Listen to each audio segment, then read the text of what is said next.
All right. Man, that was incredible. I really enjoyed Harv Eker. How about you? Was that good? That was great, wasn't it?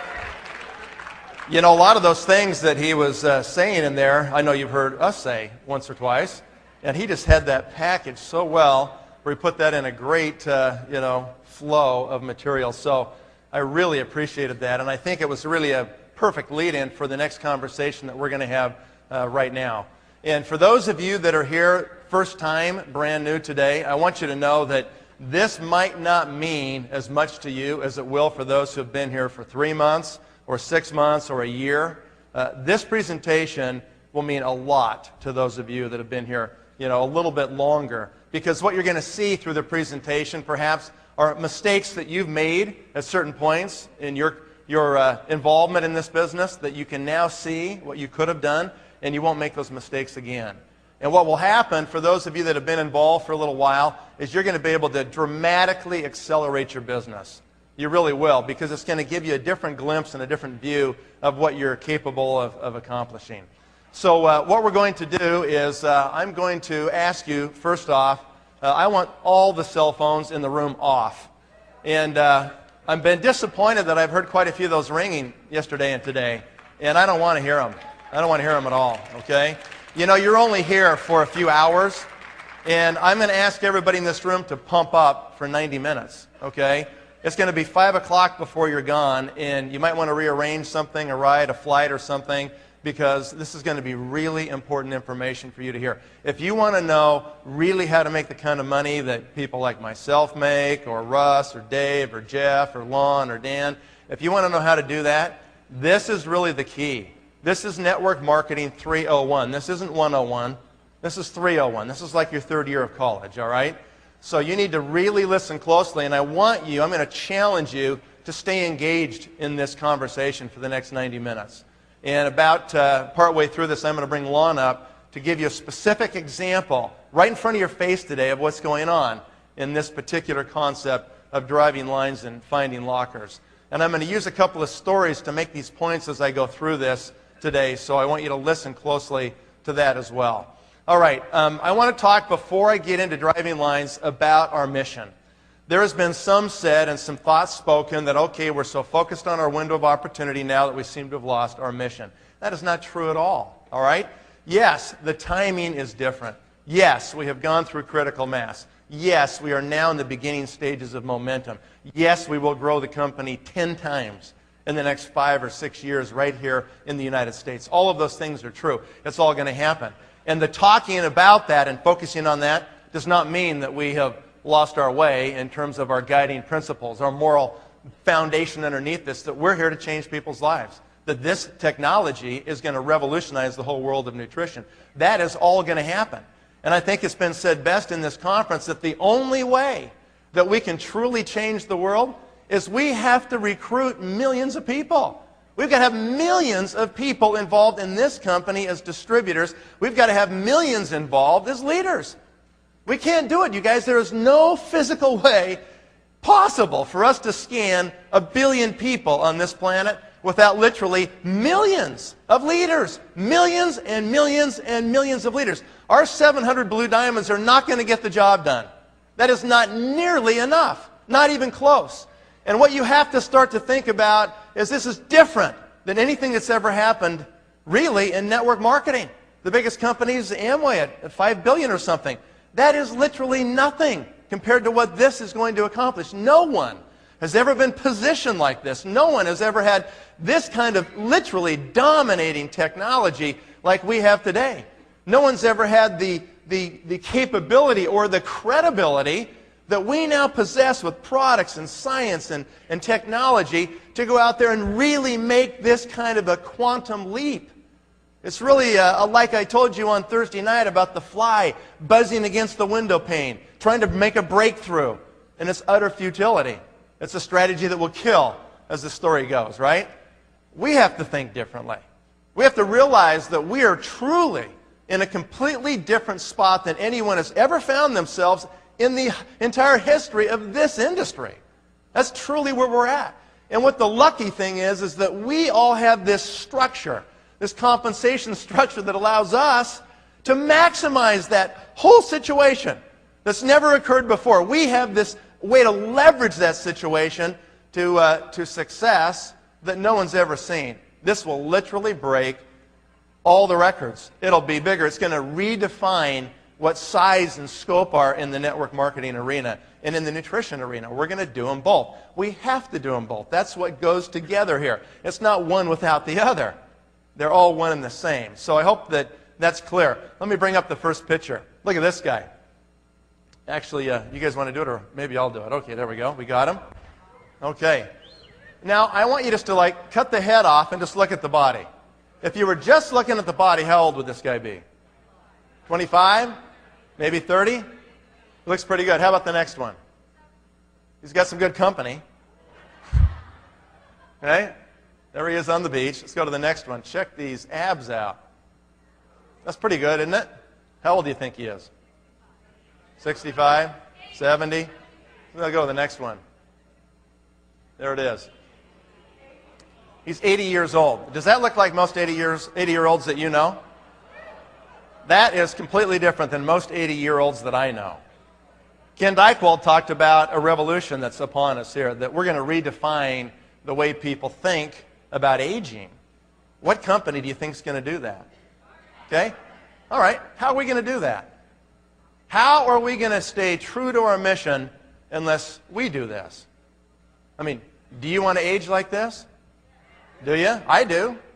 You know, I've got a picture of that right next to my desk. That's in my mental images now, so that I can decide and make a decision about how I'm going to age, what I'm going to be like.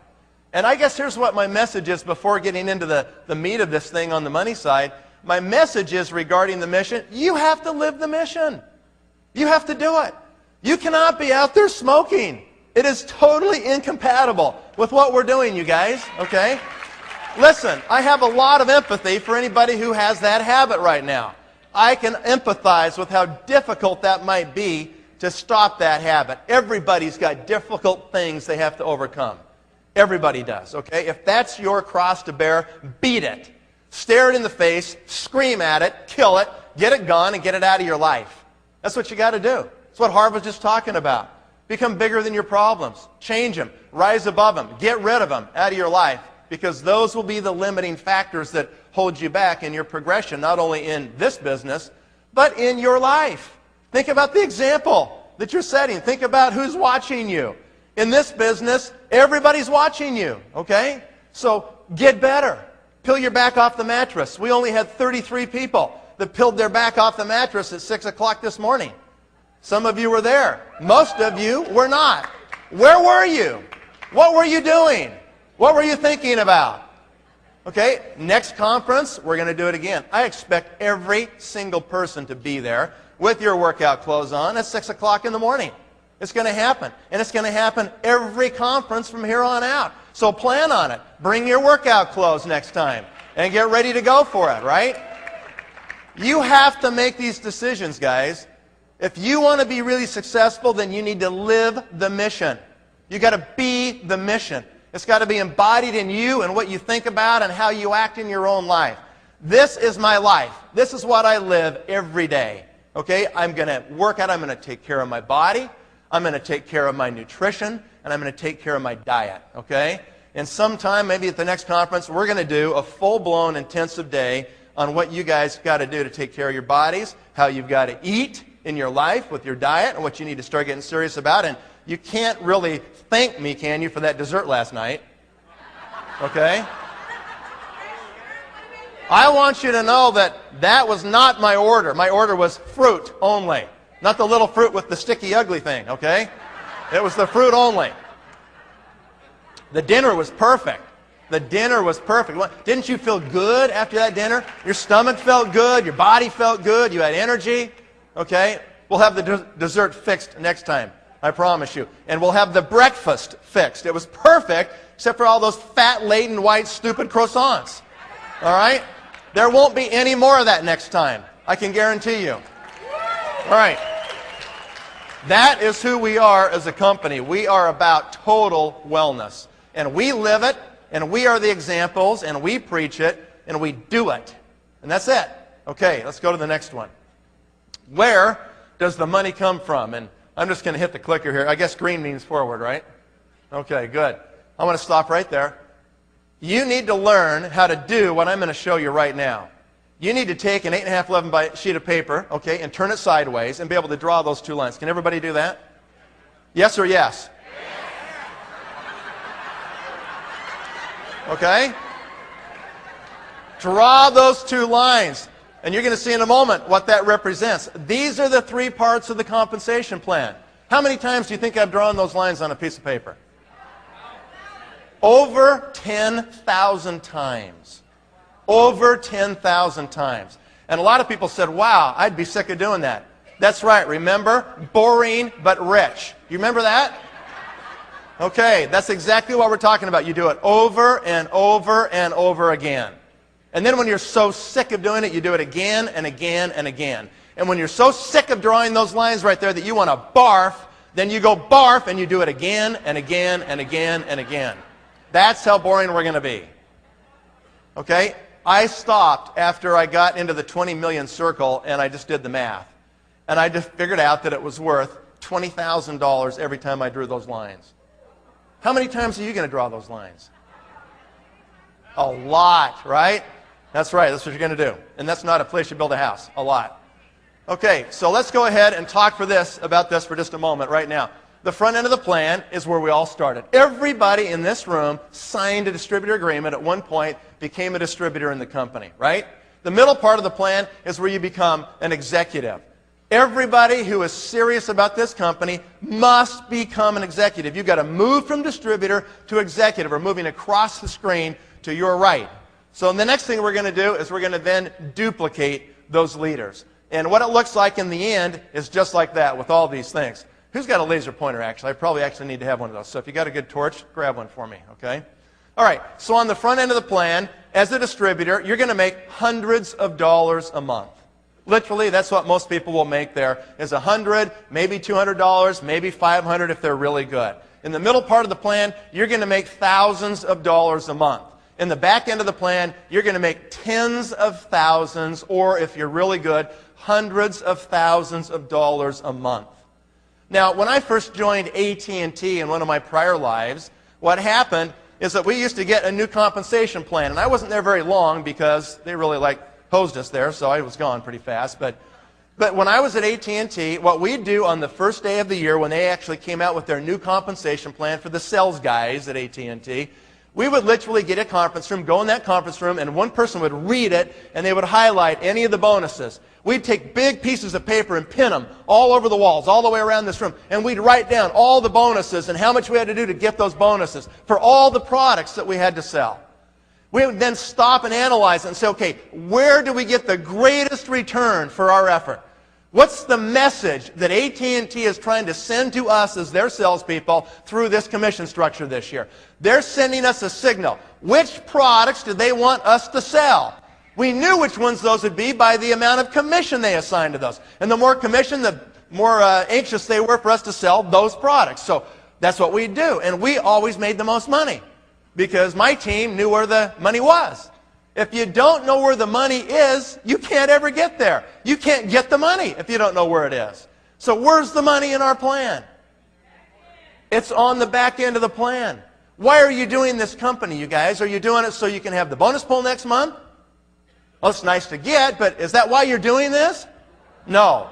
Why are you here today? Why are you willing to make the personal, painful changes in your mind and in your heart and in your physical habits so you can live the mission? Why are you willing to do that? What is the reward? Long-term residual recurring income in your bank. You are doing this so you can be free. That is why you're doing this, okay? You are doing this because of freedom. So you can be free from anybody who's going to control your life in any way, shape, or form. So you can be free from disease. So you can be free from your mortgage. So you can be free to have an energetic body to move and live and do the things you want to do in your life. You're doing this so you can be free. So you never have to look at the price on a menu again. Okay? You're doing this so you can be free. That's why you're doing this. The only way that you can get that freedom, you guys, in all aspects here, is you have to hit the back end of the plan. And specifically, you have to become at least a blue diamond in this company. That's what you've got to do to have that level of freedom and control in your life. So really, in essence, what we're talking about here is that you have to go from the front to the middle immediately. Anybody who's here that has not yet filed your letter of intent, you need to do that today. That's an executive Ruby order. You get that done today. You get that LOI in today. You need to learn the term LOI. You need to burn it in your brain. It's all about LOIs. It's yours first, and then it's everybody in your downlines.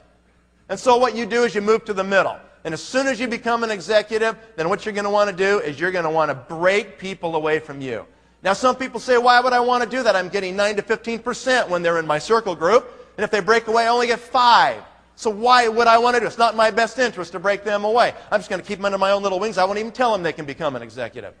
Fatal mistake, okay? Let me disabuse you of that thought process right now. You do not want to be doing that small thinking. You want every person possible to become an executive in your downline. Plenty of people will never go through the painful changes and change their mind to become an executive or beyond. You'll have plenty of distributors that will just stay there. You don't need to encourage them to stay there. What you've got to do is encourage them to move on, to become a leader in this company. And so you create executives. And then you spin them out to the back end of the plan over here. And this is, you can hardly see that, I apologize. But you're going to take them from here in the middle and spin them over here. Just spin them out and spin them out and spin them out and fill up the back end of that compensation plan. The only way you can fill up the back end of that plan with all those 5% right there, the only way you can do that is you have to become an executive factory. You understand that? Say it with me. Okay, good. See? Harv's teaching me. Okay. You've got to become an executive factory. You've got to create a situation that just cranks them out. You've got to learn to manufacture executives. How do you do that? It's called the system. The system is what creates executives.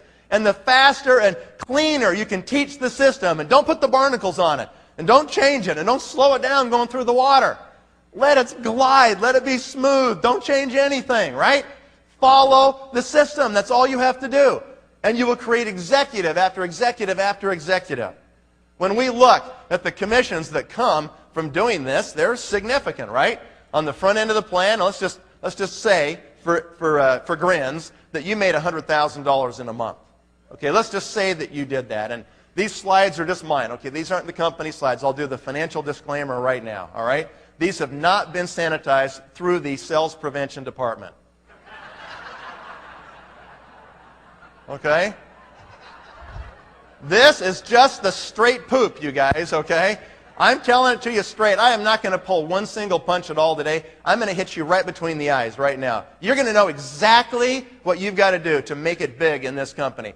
You can make a $100,000 check in this company, and if you were to do that, and you broke your check down by front, middle, and back, then you can see where the money really comes from. About $1,000, if you're in the performance bonus pool, could come from the front end of the plan. You will not get that if you're not in the performance bonus pool. It'll be like 100 or 2, okay? In the middle part of the plan, you'd make, say, like $4,000. But on the back end of the plan, you'd be making $95,000. $95,000 out of a $100,000 bonus check that I get comes from the back end of the plan, from duplicating myself, right? What is the message the company is trying to send to you by this payment structure? What's the message? Fill up the back end, and here it is in specific terms. Here's the message. They're saying to you, we're willing to pay really big money for leaders of leaders. Not leaders of distributors. Not leaders of just a few executives, right?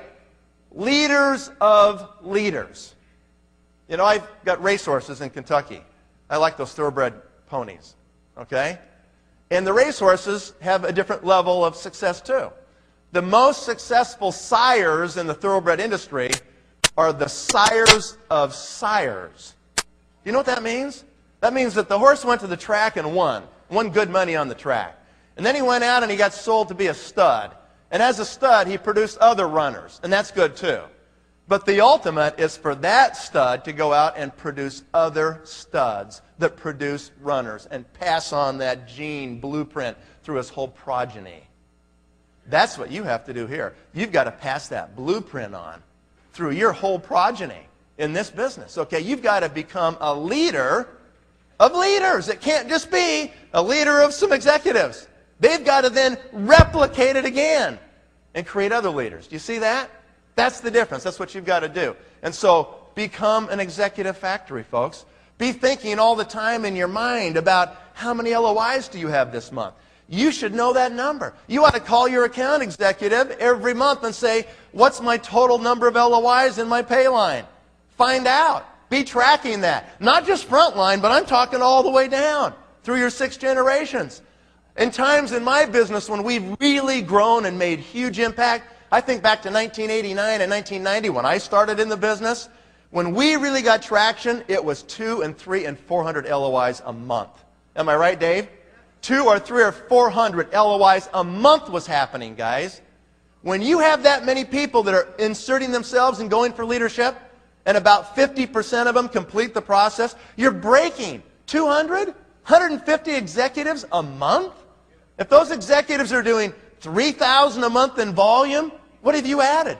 500,000 in volume a month? Can you see that? It starts to get really significant. How can that happen? Without duplication. How can that happen without a system? The answer is, it can't.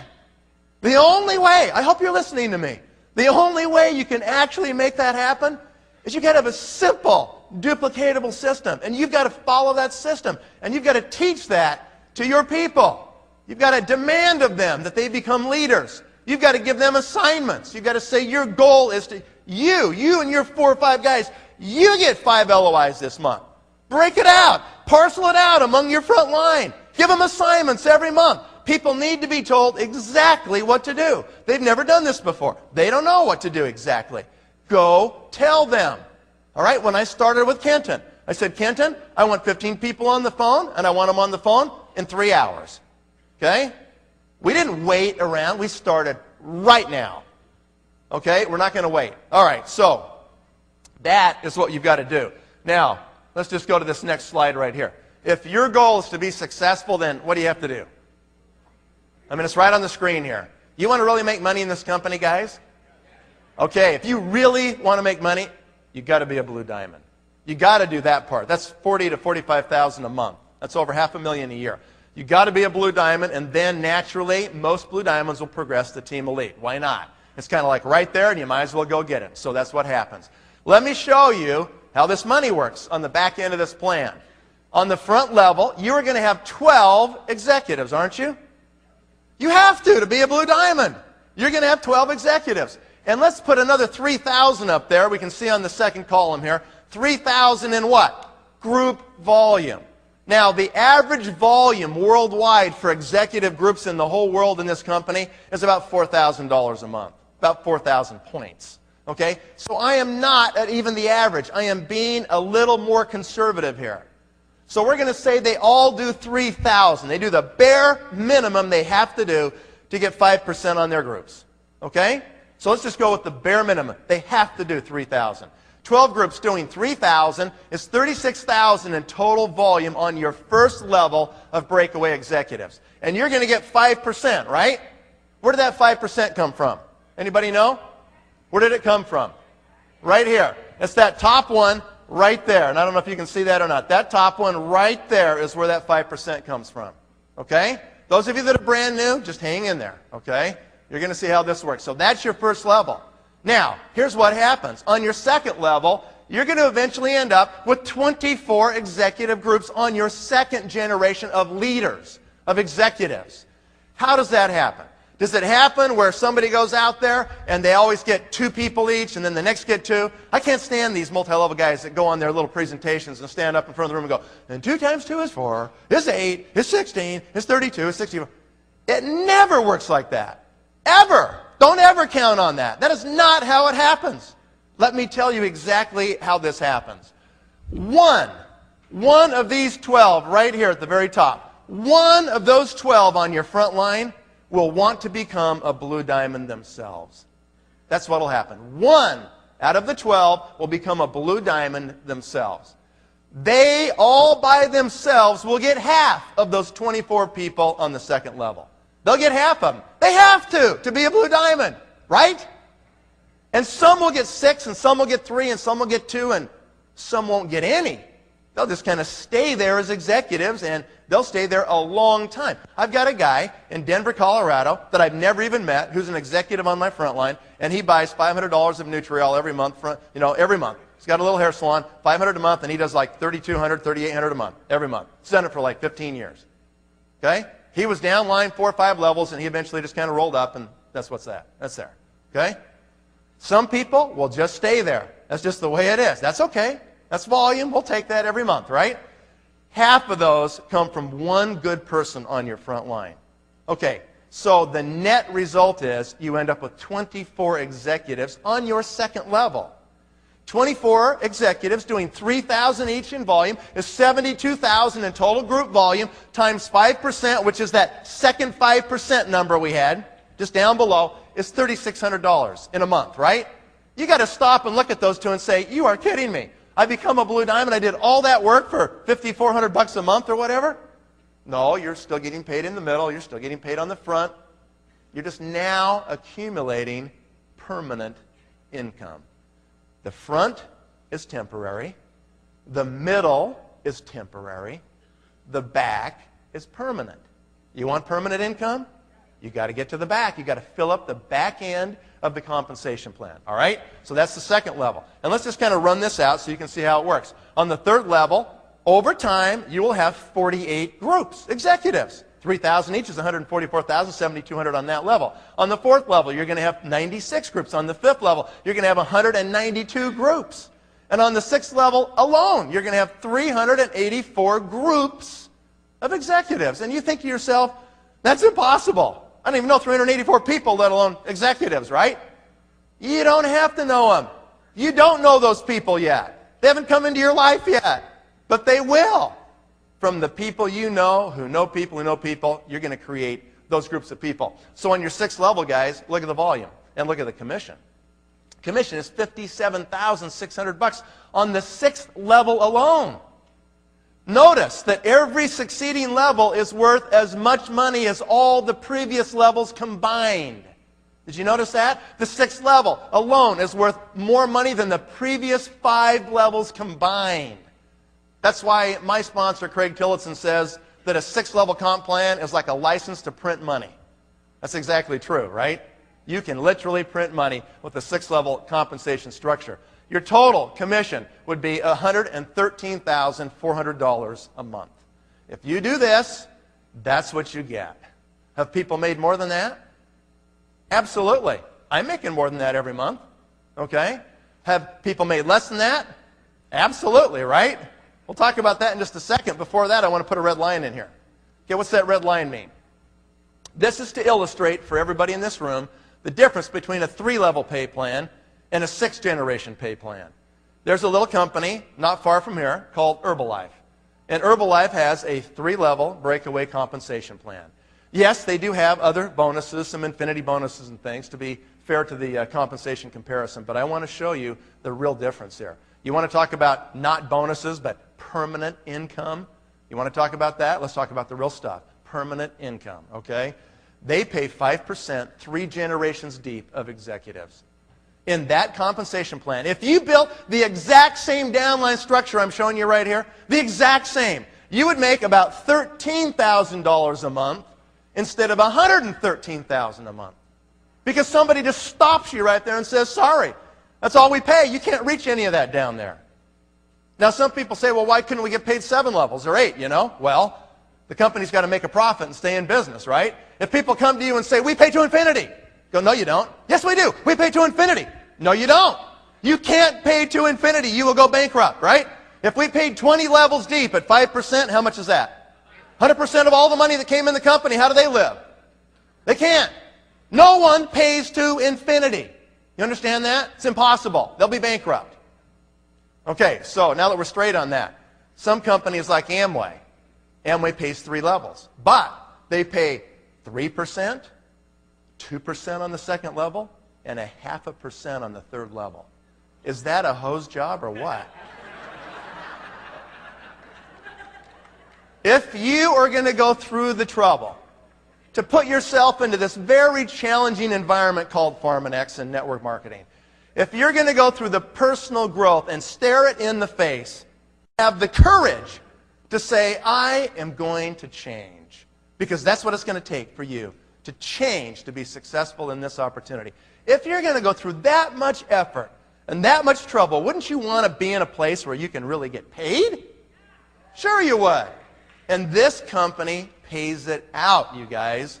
Now some people say, well, why can't we have that plan just a little bit different? Why can't we pay a little bit more in the middle? Or why can't we pay more to all those poor distributors on the front? There's not enough money to try to make all the distributors rich. And you know what? They don't deserve it yet. The fact is they've got to go through the growth and change. They've got to prove they can become a leader.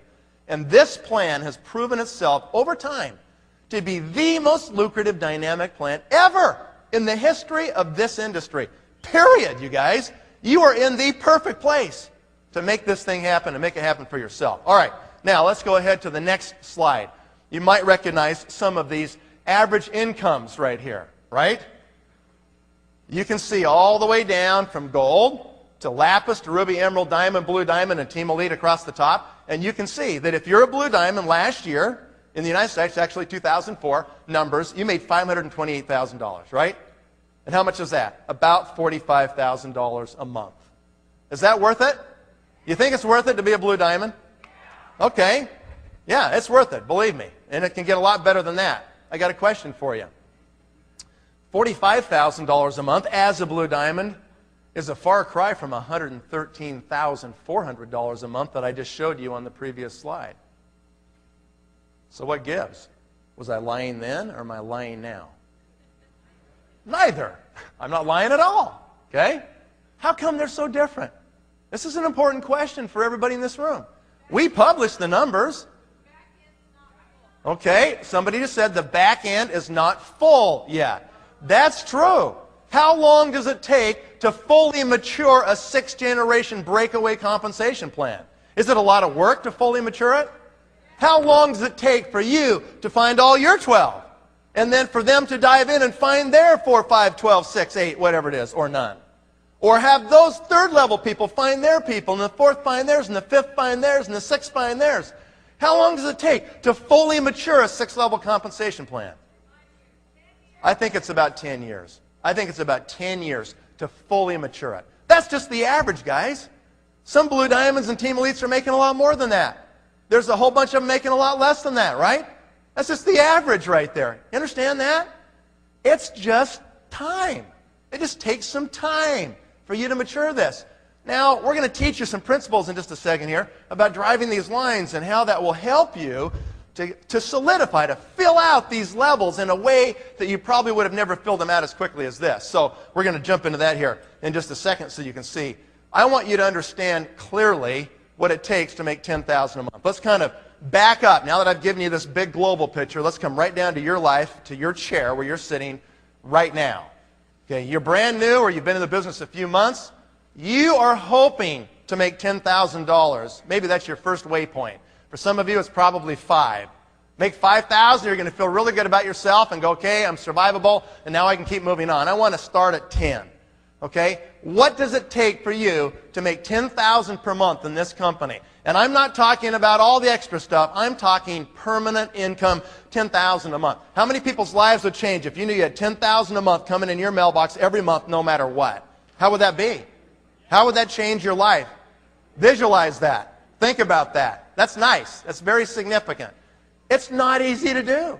How do you do it? You got to realize, guys, permanent residual income is a different animal than anybody else gets, even people with their own businesses, okay?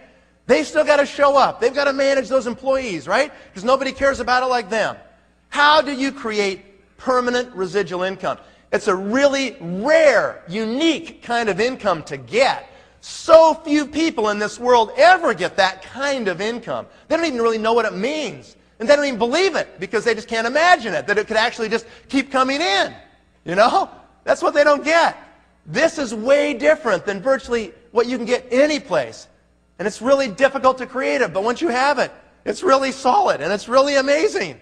It's the best kind because it gives you your life. At the same time, you get the money. Most people don't get that. That's really hard to get. I'm going to give you worst case. I always deal in worst case. All right? This is the worst case right here. For you to make $10,000 per month, you have to get $200,000 in volume, don't you? Worst case, you do. How are you going to create $200,000 in volume in your group? A lot of you just did $10,000 in volume last month, or maybe $3,000. You maybe can't even conceive of getting $200,000. It is the system, guys. It's LOIs. It's constantly saying to your people, have you filed your LOI? Have you placed your LOI? Do you have your LOI done? How many LOIs do you have in your downline? How about your LOI? The LOI, the LOI. It's like a broken record just about LOIs. Okay? Here's what it takes. $200,000 at 5% is $10,000, right? How do you get that done? Here's one way to get it done. You could go out there and create 20 executives that do $10,000 in group volume each, right? Wouldn't that be $200,000 in volume? Okay? How likely is that you're going to find 20 executives that will end up averaging $10,000 each? Not very likely, is it? I've already told you the average executive worldwide is about 4,000, right? Okay, well, that was before the scanner, all right? Now we're getting scanners out there. So, or, you can do this right here. How about creating 40 executives that do 5,000 in volume each? Is that plausible? That's very plausible. That is doable right there, okay? How do you create 40 executives? That sounds like an awful lot of work to do. Do you have to find all 40 yourself? Or are you going to duplicate a little bit? Yeah, you're going to duplicate. You're going to follow the system. Otherwise, it's probably impossible. But if you follow the system, it's totally plausible that it can happen. All right, so what does it take to succeed? Okay, let me show you these numbers that Scott gave us a while back, okay? What does it take to succeed? On average, a person who signs up today takes 3 years to land at Blue Diamond status. Okay, people say all the time, and I know they've said it to every leader in this room, what am I looking for? Who's my profile? Tell me what they all look like. Are they all 38-year-old females and they got a college degree and then they became Blue Diamonds? What is it? Okay, the answer is there is no profile. They come from every different walk of life. And so what you have to do is you have to go out there and just find motivated people, right? Do you understand the difference between trying to motivate people and finding motivated people? Those sound pretty close, but they're radically different. You are not here to motivate people. You're here to find those people that are already motivated, that have that fire burning so bad inside of them that they just gnaw. It's gnawing at them to be successful in life. That's who you're looking for. And all of a sudden you match them up with this vehicle, right? And they commit and they make the changes and they become Blue Diamonds. It takes 3 years on average for the average Blue Diamond. We can look in our computers and we can see that from the day they signed up to the day they landed there took 3 years. How many people do they have to sponsor? This is pretty interesting, isn't it? Okay?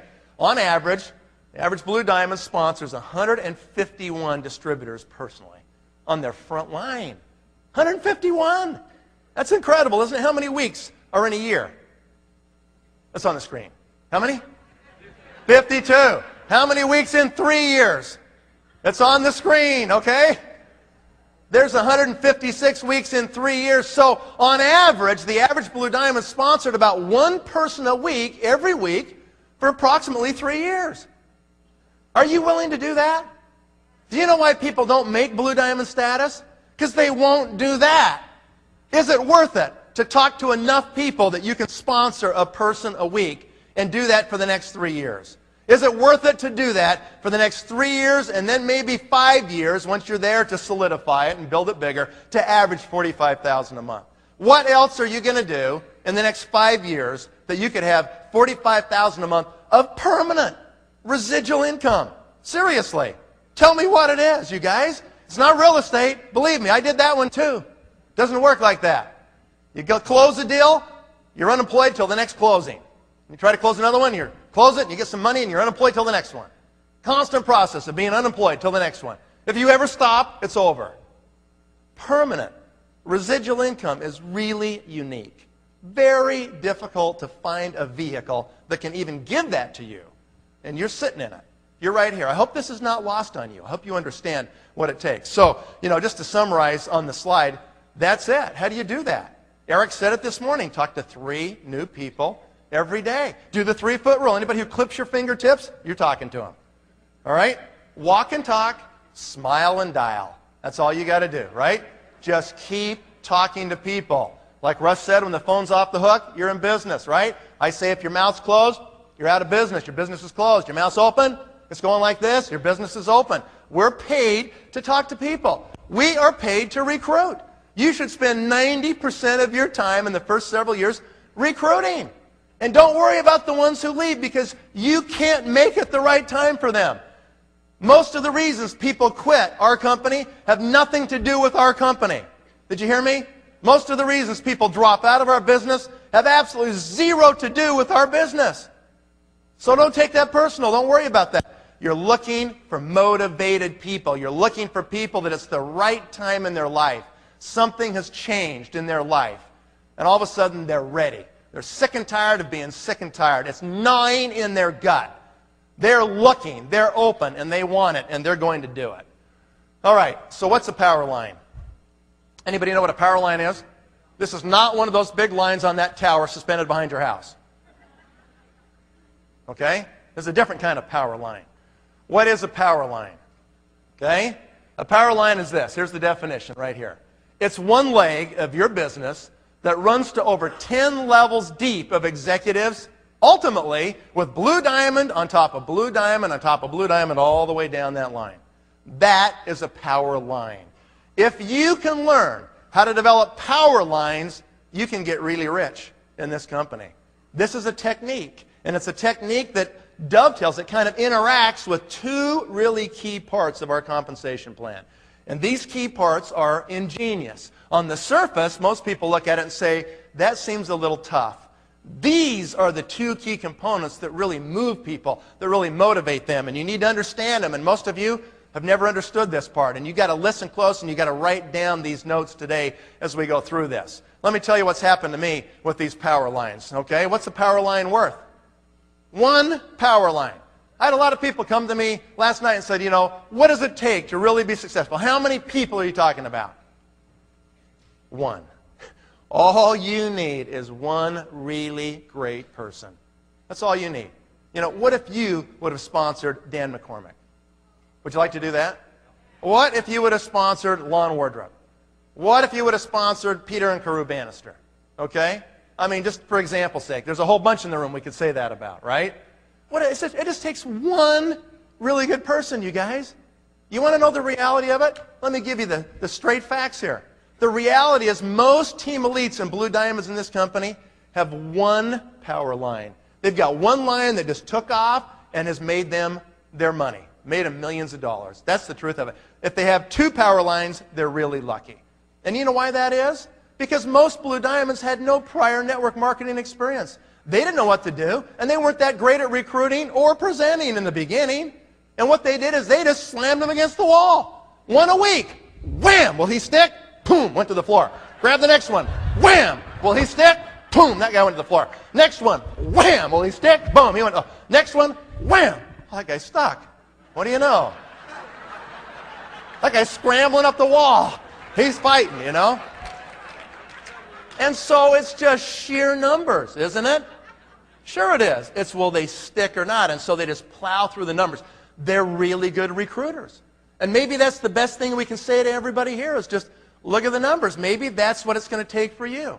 Now, honestly, for me, I didn't really do it like that. I had been in 2 companies before this one. I was kind of really prepared. I kind of knew what I needed to do. I didn't have to go through that previous 4 years of learning curve that you have to go through if this is your first experience. I spent 4 years, 2 in one company and 2 in another, learning this business. Okay? That's why I could go so fast in this one, guys. You know how lucky you are that you found the one right off the bat? My first one went bankrupt. My second one went bankrupt. That's not very fun, right? No, that really stinks. You don't want to do that. It's like a meat grinder. Bring all your friends in. Hey, all you guys, this is great. Come on in here. Ready to grind them up. Oh, man, your leg came off. Your head's over there. That's too bad. And so, you found the right one right off the bat. How lucky is that? You are unbelievably lucky. You really, truly are. You have to get it. So you get serious about it and make it happen. What I did when I started recruiting is, you guys have heard my story, I sponsored 33 people the first year.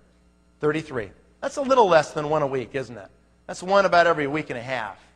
I didn't do them like that. I sponsored a bunch of them in the first 3-4 months. Okay? I wanted to see who would play the game. At the end of that first year, 20 of them had, in essence, quit. Oh, they weren't out of the company. They'd buy product and stuff, but they weren't going to be executives. I didn't spend any time with them. Do you have time to spend with people that aren't going to be executives? No. Time's your enemy, guys. Most of you start part-time. You have no time. You've got to be really jealous about your time. You can't let anybody waste it. All right? You've got to be very focused on who you're going to spend your time with. That's what I do today. I trained myself in those days, and it's a habit that I've acquired and you need to acquire. I listen to everybody. When you call me, I listen to the tone of your voice. I look in your eyes. I'm watching you. I'm watching your actions. I'm seeing who's really serious, because I've got to make judgments about who I'm going to spend my time with. I don't have time to spend with everybody in my downline. I got to decide who I'm going to work with, who's got the greatest potential for return. That's really the way it is. And so I'm making judgments all the time. I'm listening to you. I'm watching you. I'm looking at your actions. I'm listening to the tone of your voice. Don't call me with that nasal voice, okay? Nathan, it's really hard, you know. I don't know if I can do this or not. Okay? If you give me that nasal voice, I will give you dial tone pretty fast. Because I don't have time to waste with people that are going to be whiners and complainers like Harv talked about a minute ago. Because they've already got all kinds of stuff screwed up, okay? I just know that that's really a long shot. And so I'm going to work with people that are positive, that are calling me. You know, I'm not calling them every second, right? Do you have those people? You call them, come on, man, it's going to be really good. Man, you won't believe that conference. That conference is incredible. Too bad you weren't there. We're so sky high. Come on. You pump them up. Guys all pumped up. Hey, I got it. I'm going to do it. Call them the next day. Guys, oh, I don't know, man. It's a bad night, you know. All of a sudden, come on, you can do it. I got it. Next day, same thing. Deflated. Do you have time to do that? No, you don't. You do not have time. They will suck your energy out of your body. They will suck you dry. Do you get that? You've got to guard your attitude like a big dog. Attitude is everything, right? It really is. Don't you believe that? You create your own reality by what you perceive. Your perceptions of this company and what you can do is your reality. If you want to change your reality, change your perception. Right? How do you change that? Go watch the goal setting video we did, okay? That's how you change your perception of reality. People say, well, you get them in the room and you just want them to drink your Kool-Aid. You bet. We want to drink all the Kool-Aid we can because it's not really good out there, you know? What's the options you have? You want to go drink their, lemonade? No. You don't have anything out there. There is nothing to go back to. There's no job you're going to go get that's going to be like this. Why would you ever go back to prison when you're free? You don't want to do that, right? That's the point of it. So yes, your life is made up of you drinking the Kool-Aid, you guys. It's called positive thoughts, positive words, positive action, doing something great for other people, helping them solve their problem, right? Isn't that it? It is it. That's what we do. And so don't let people belittle you by saying, oh, you're brainwashing that thing. Say, I'm really trying to get more brainwashed. I'm really trying to get into it, okay? That's what you have to do. Do you know what I did when I started? When I started, I had one of these stupid little flip charts, and right in the front it had one of those clear plastic covers. We had no brochures. I cut out these dumb little newspaper articles, and I had this picture of this lady with one side of her face good and the other bad, and all this kind of stuff. And I basically put it in this flip chart, and that was my presentation, really. In the front, I put my goal sheet. I slid it right in the front of that clear plastic, so every time I pulled out my flip chart, I could see my goals. You know what my 3 goals were? I wrote 3 things on that paper. Number 1, I wrote down, I will make $100,000 a month within 1 year in this company. That was my first goal. Wrote it right down right there. That was audacious. That was insane. Like whoever, could even think they could make that. I didn't care. Think big, guys, right? Wrote it down. Shoot for the stars. You might hit the moon, right? I wrote it down, 100,000. What was the second goal? The second goal was avoid negative people. Okay, now if that's your spouse, that's a problem. I can't really help you much on that one. Avoid negative people. Avoid them like the plague. That's really, really critical. And number 3, you know what it was? Never quit. Never quit. Those are my 3 goals. That was it. Very simple. And I would see him every day, many times. Do you think that programmed my mind? What was my 12th month check? $99,641.38. Okay? Oh no, I was mad. I was upset. I missed it by $358 and change. I was ticked. Okay? But it was still pretty good. And so, what are you going to do? Write it down. Read it every day, right? Scott Schwartz has given us a little statistic. They ran a report. They said, of all the people who've been executives or higher for 10 years or longer in this company, what percentage of those are blue diamonds? I'll say it again. What percentage of people who've been at least executives or higher in the comp plan for the last 10 years have been at least executive or higher? What percentage are blue diamonds? 95%. What does that say to you? Don't quit. You just keep plotting. If it takes you 10 years, like it took Brent Bryson that you heard this morning, it took him 10 years. It's because that Subway thing screwed up his mind for 10 years, right? You know, he got thinking different or something. We had to teach him. And all of a sudden, 10 years, he finally got it. Boom, his group just explodes. Okay? It's worth it. If it takes that long, it's worth it. What are you going to go back to? The ball and chain? What are you going to go back to? Nothing. More of the same. No hope, no future. Just rent your life to somebody. There isn't any alternative. Okay? So you suck it up and you get the job done. No excuses, right? You can make excuses or you can make money, but you can't make both. Can you? No, you can't. So no excuses except responsibility for yourself. What's a power line worth? 20 to 40,000 per month. A really good one's worth 40,000. You know, kind of an average one's worth 20,000 or so. How many power lines would you want? A whole bunch? Yeah. If you get one, it'll be really great, really, really great. But if you can manufacture power lines, not just executives, would that be even better? Yeah, that'd be really good, wouldn't it? All right, let's talk a little bit about a story here. There's a couple of people in this room that are part of this story, so they'll hear their names in a moment. They'll listen up here. I want to tell you how I started, because inside of this story, it's instructive. It covers everything, from startup to the end, and what you've got to do. And I want you to listen. I want you to take notes. Are you guys awake? Yeah. Are you guys with me? Okay. Okay, good. All right, let's start off and talk about how we did this. Right as I was sponsored, literally within a couple of days, and in fact, even the same day, I said, okay, I'm in. Let's go. My sponsor said, all right, let's start calling people. And we started calling people. My friends, people I knew, some people we knew in common because we're kind of family members and so forth, we just started recruiting. Instantly. There was no 48-hour training. You know what it was? On-the-job training. It was me watching him give the pitch, and I'm listening, I'm watching, I'm learning. And I'm hearing how he answers the objections, right? You got to do that, you guys. It won't be perfect. You don't have to be perfect. But you've got to be in the trenches with your people. If you're not in the trenches, you're not making it happen. We went and tried to recruit a guy named Mark Harrelson that had a big old real estate program, sold books, did big seminars like Harvard and that kind of stuff. We went to talk to this guy and we said, hey, you know what? We've got a great thing. This company's going to go from small to big and you need to be part of this. And he said, you know what? I've got a great business. I'm really too busy for it, so I'm not going to do your business. And thank you for coming. And on the way out, I said to him, you know, you've got to know somebody who is, you know, tired of what they're doing, does not like what they're about, and they just are looking for a change. And he said, you know, he thought, and he said, you know, he goes, I will give you one name. He said, there's a guy that came to one of our seminars, and he said he lives down in Florida, and his name is Richmond Flowers. I had never heard of this name in my life, okay? Well, apparently he ended up being kind of a famous guy. I didn't know any of this. I called him on my cell phone out of that meeting. I got him on the phone. He was in the futures business down in Florida, and he was selling futures contracts, and he was always like just high stress, like major high stress. He always had to be right by the phone watching his positions and seeing if he's long or short and getting out of those positions or putting on new ones, right? And that's what he was doing. It was major stress. He hated it. He absolutely hated it. He was totally married to the market. He could never even really go on vacation, okay? It's a terrible thing. And he wanted out, and he wanted out bad.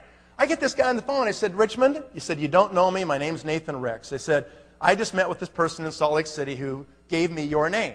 And he said, you're a successful guy, and he said that you might be looking for an opportunity. And he goes, yeah, okay, so nice to meet you. What do you got? And I said, the name of the company is Nu Skin. I said, we got this great opportunity. It's going to be massive. The company is only 5 years old. It's going to go from small to big. You need to hear about it. He says, I have heard about it. He said, funny you would call. I went to a Nu Skin presentation 7 days ago, and they just had never called me back. True story. And I said, we can take care of that right now. I put him on the phone with the company and signed him up on that phone call. And that day it was a $250 little skincare package in a blue bag, all shrink wrapped together. And I got that thing out in the mail to him, and before we hung up, I said, Richmond, do you really want out?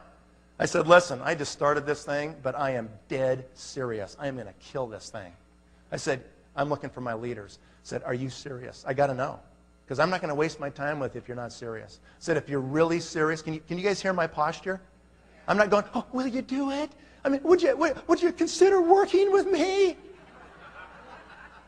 I don't talk like that to people. I say, I'm picking my team. You know, do you want to be? Listen to those words. Write them down, you guys. I'm selecting my generals. Okay? And I said, how serious are you? Because if you are, I expect you to call me every day. I want to do 2 or 3 three-way calls every day, and we are going to build your team. And he said, I'll do it. And he did it. And he called me 2, 3, 4 times a day. He really wanted this. He saw it. He was serious about it. Okay? One of the people we talked to one day was sitting right there. Is sitting right there. Paula Cook. Okay? And so I'm just going to hit my clicker here so you can see how we're doing this, right?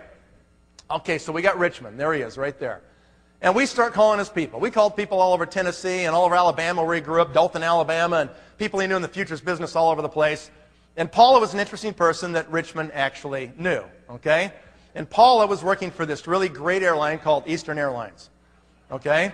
And I'm not sure how the whole story went. My memory's a little vague, but the reality is, the long and short of it was that Paula wasn't so intrigued in the beginning. You know, I've got this great company. They'll never go out of business. They're just awesome, you know? Well, it didn't take very long, and they were out of business, okay? And Paula became interested in our company. And so Paula got sponsored, okay? And Richmond had Paula right here, and we started working downline. And so all of a sudden, this has been about 2 months, and Richmond says to me, let's go to Dallas, Texas. He said, I used to play for the Dallas Cowboys. Oh, wow, really? You're pretty famous then, huh? And so he says, I know quite a few people there. Why don't we go over there, and we'll start to work on some people that I know in Dallas. And so we both agreed, and this was August now, and I signed up on June 15th of '89. This is August, early August. I've been in the business, 6 weeks or something like that. Richmond is already ripping along in this thing and becoming an executive. And so we decided we're going to fly there. How many of you have talked to somebody on the phone for 6 weeks or maybe a long period of time, you worked with them on the phone all the time, and you form a mental image of what you envision they look like? You've never seen them, but based on their voice, you have this image in your head, right? I envision this big football player guy, football, Dallas Cowboys and all that. So we decided we'll meet at DFW Airport this one day. We both fly in. He comes in from Miami. I come in from Salt Lake City. We've talked to this guy who said, okay, I'll set up a meeting and so forth, and we'll get going, and I'll just put his name on the screen. His name is Bob Creech, okay? So there's Bob Creech, and Bob was in the oil futures trading business down there. And so we went down to do a meeting for Bob, and Bob's got it all set up. We fly in there kind of about afternoon, 1, 2 o'clock. We drive down, and we finally meet each other at the terminal, and he got there before me, so he's waiting for me. And I come off the jetway, and I'm kind of looking around, and he goes, are you Nathan Ricks? I said, are you Richmond Flowers? This little skinny guy, And he says, yeah, I am. And I said, okay, we are who we are. Let's go do the meeting. So we took off. We jumped in the car. It was kind of weird. So we jumped in the car, and we go down, and we have a little meeting at Creech's office, and he's got a couple of guys there, and he's winding down the day trading, and we decided to go to dinner, and then we're going to go to this meeting at this Hampton Inn off the LBJ Freeway. And he's got this little teeny room rented, about 40 people in the room, and it's all set up for that. And I've never really done like a large meeting out of town. I've done a few in town and a few at the offices we have there and so forth, but I've never really done this on the road. I have no slides. I have nothing. I've got this little flip chart. That's what I've got. And so we basically get these guys in the room. It's about 7 o'clock, and they're all kind of showing up, and I'm thinking, all right, pretty good-looking crowd. So Creech stands up and says, hey, we got Richmond Flowers here, he should play for the Cowboys, and some of the people knew his name, and yeah, and so he's a big stud, so he walks up there, and, he gets in front of the room, and he starts telling them about the Cowboys, and they're all kind of doing this Mel bonding thing, okay, that was good. And then he says, now we're going to tell you about the great business. And I got Nathan Ricks right here. Nathan, take it away.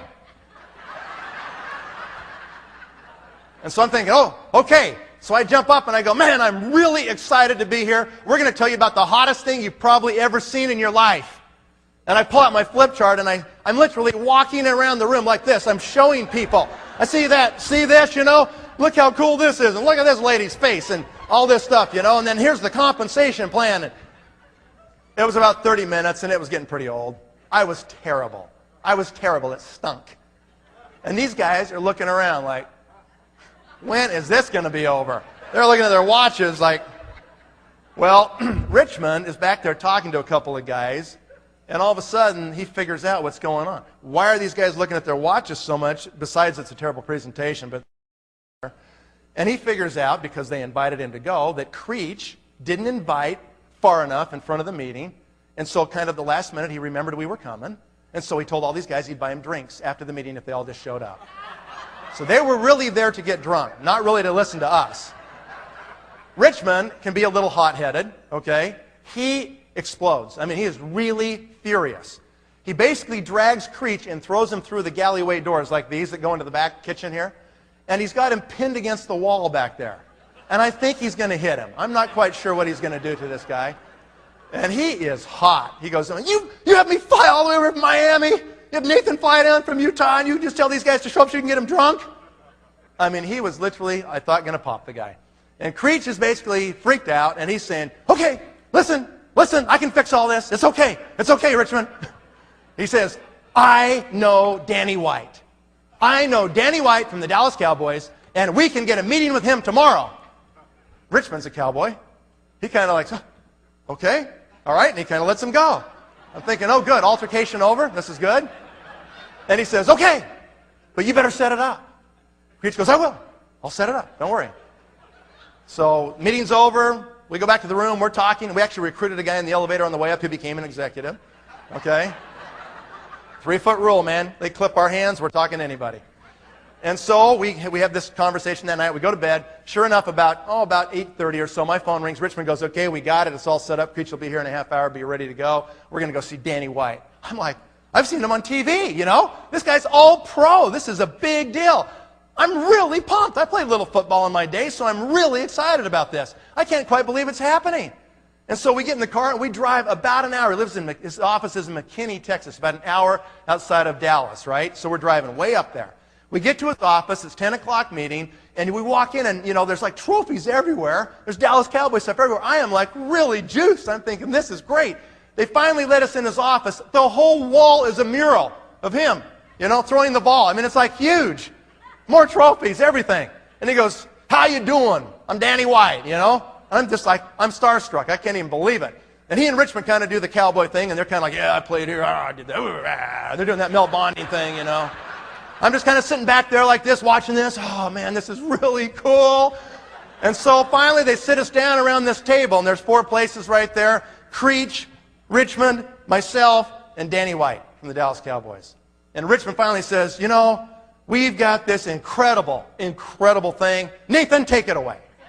Like that. And I go, okay. I grab my flip chart, you know. I pull the thing out. I don't know what to do, right? And I go, this is so good, Danny. I'm going to really appreciate your time. Believe me, you are going to love this, okay? And I start going through it, you know, and I finally get to the product, and I go, we actually have some, you know. And I reach down on my briefcase, and I pull out a jar of Nu Skin product, and I slap that jar on the table. Literally, his eyes went just like this. Like that. He says, is this Nu Skin? Is this Nu Skin? Is that what this is all about? And I'm very enthusiastic. I said, yeah, it is. He goes, I don't believe this. He said, I've been using this product for 2 years.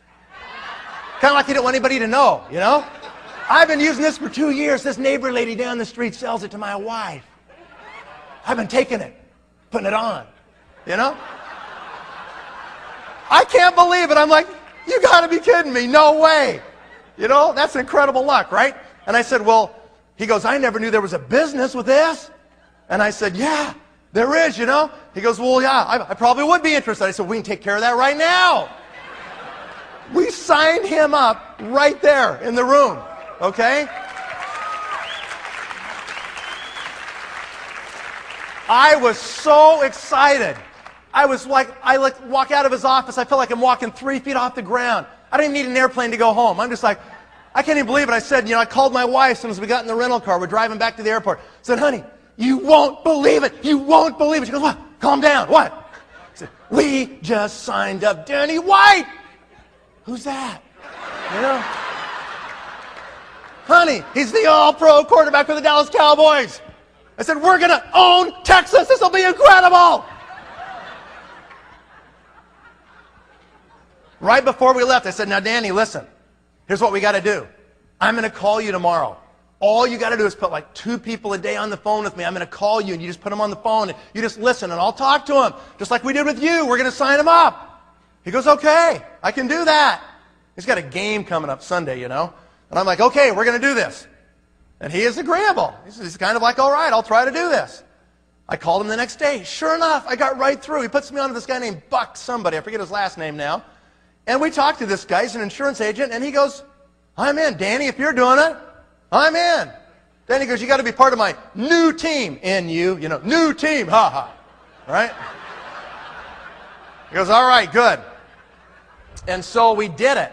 Sign him up. The next day comes. I called Danny, can't get through. Next day, can't get through. Next day, Saturday. Next day, again, Monday, can't get through.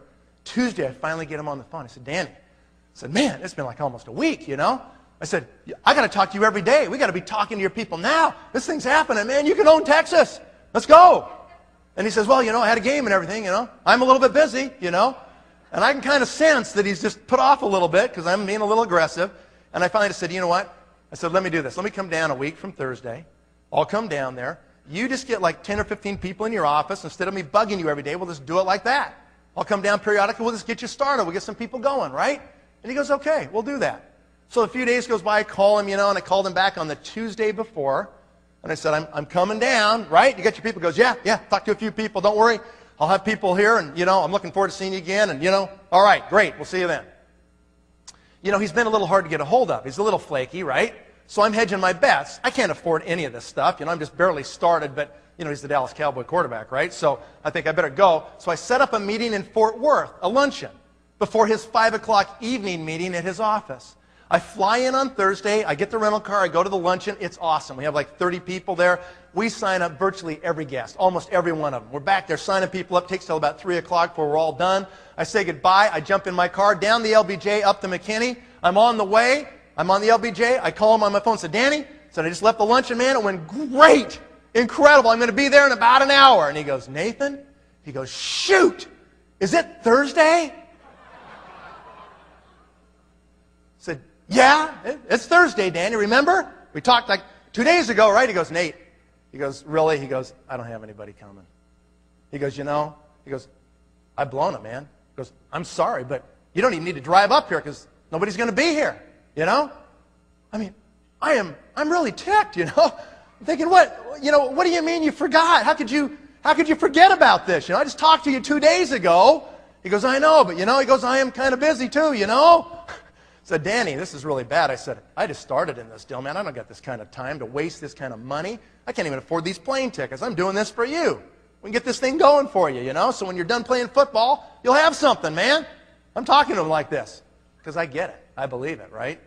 And he finally says, this isn't right. You're right. This is an injustice. And he said, let me make this right. He said, why don't you fly to Phoenix on Saturday? He goes, I'll introduce you to my whole family. I came from Phoenix. That's where I grew up in Mesa. I'll put my whole family in front of him. I'm going to be over there on Saturday. What would you do? I'm sitting there thinking, right. Yeah, it's Thursday. Let me just get back on that plane. I'll go home, buy a short-term ticket for full price, which I can't even afford, and I'll just fly right back down to Phoenix so you can do this again, right? Then I thought, no, he is the all-pro quarterback for the Dallas Cowboys. I took a really deep breath. Okay, Danny, I'll do that. I will be there, but don't forget. Said I won't. Said goodbye. On the way to the airport, call my wife and say, honey, you need to come pick me up a couple hours earlier than we thought. She goes, well, how did it go? I said, well, man, the luncheon was incredible. We signed up everybody. It was awesome. She goes, no. That football guy.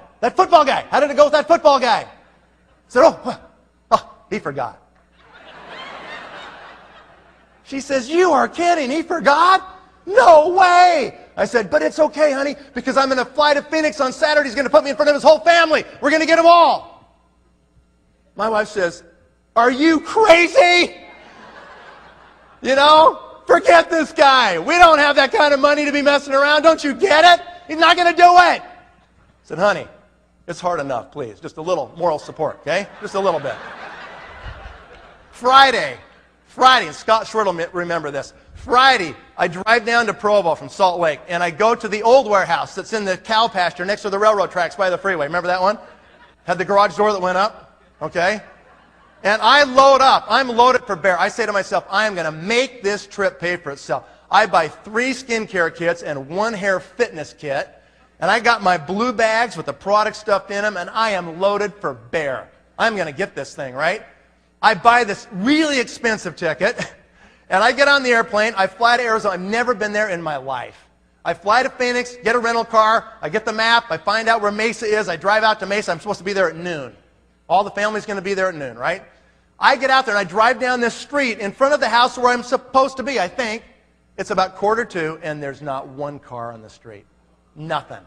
I think, this can't be right, you know, so I go around the block, drive around again, come back, you know, it's about 5:02 now, and I'm looking, I'm thinking, well, no cars, but this surely has to be the house.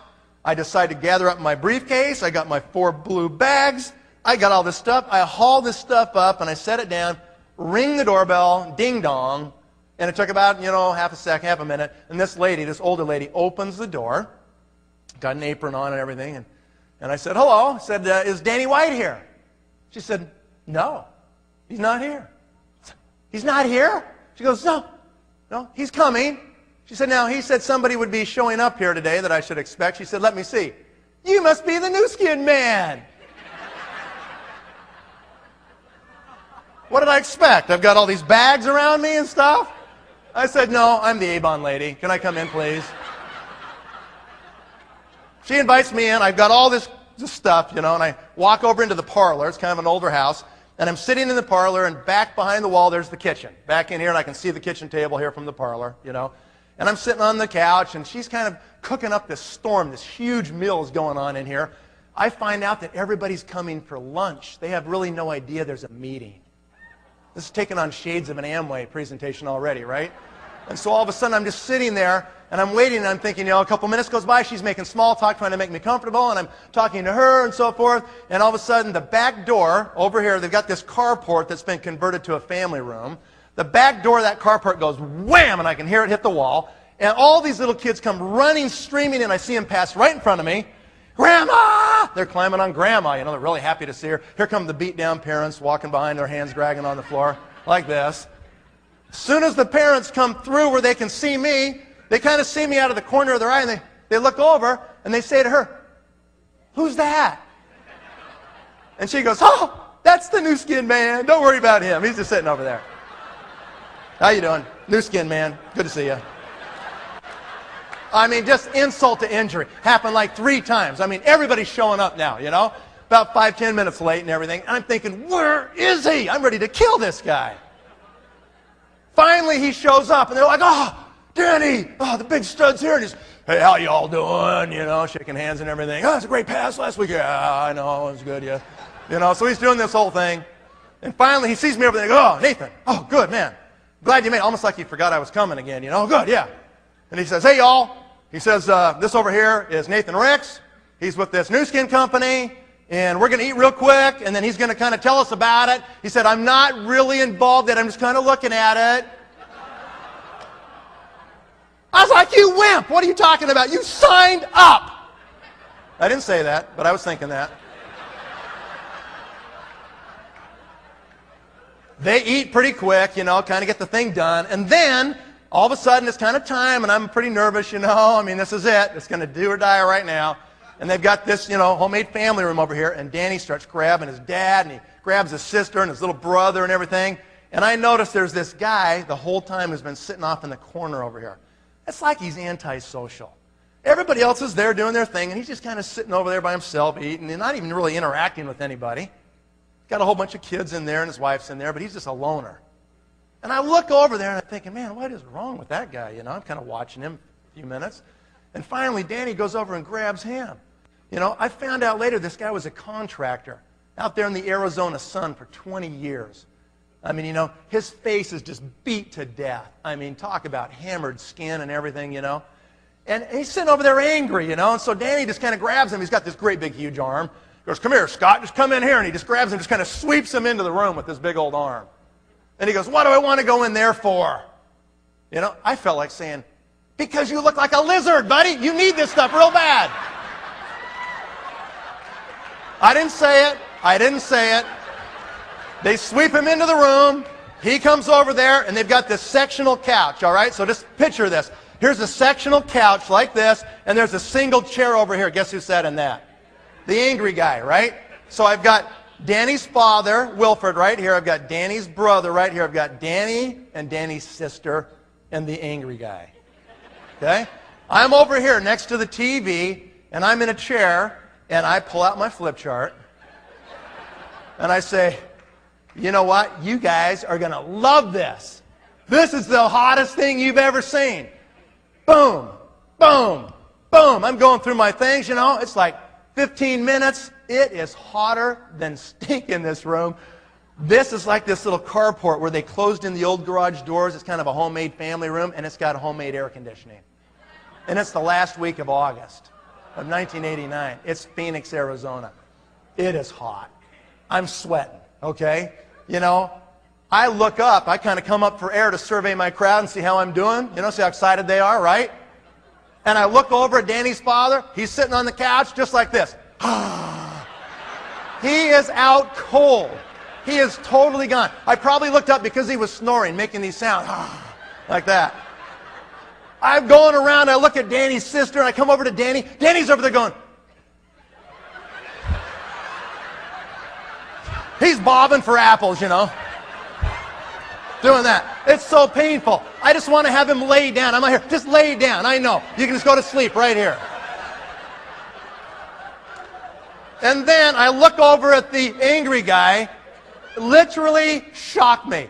I look over. As soon as my eyes made eye contact, it was like that.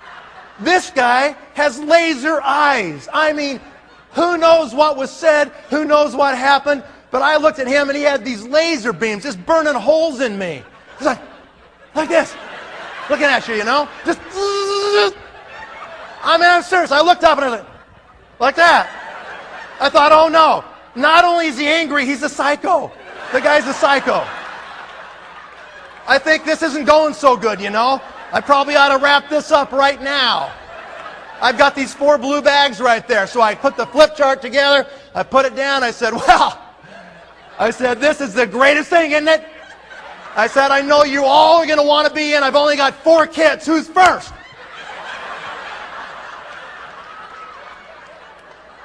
Dead serious. As soon as I said that, the psycho jumps up. I'm thinking of all the bad luck. You know, how could this happen? He jumps up, he marches straight over to me. He's got his hand pulling his wallet out on the way. He pulls out $250 cash, and he puts it in my hand. He goes, "I'm in," just like that.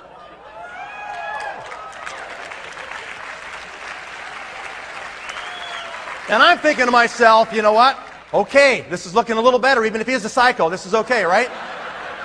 As soon, literally within seconds of that cash landing on my hand, the father-in-law comes out of a deep sleep. He goes, "You what?" And he literally stands up, his arm goes, wham! And it grabs the money. True story. Here's my hand, there's the cash, here's the psycho's hand, and now there's this great big fat paw sitting on top. And the fat paw is literally shaking. It's going like this. And I'm like, wow. You know, I've heard about domestic violence, but I've never seen it before. And it's just going like this, you know. I mean, he is all steamed up. And he says to this guy, he goes, "What do you mean you're in?" He says, "You marry my daughter. You get her pregnant 5 times. You've been unemployed for 9 months.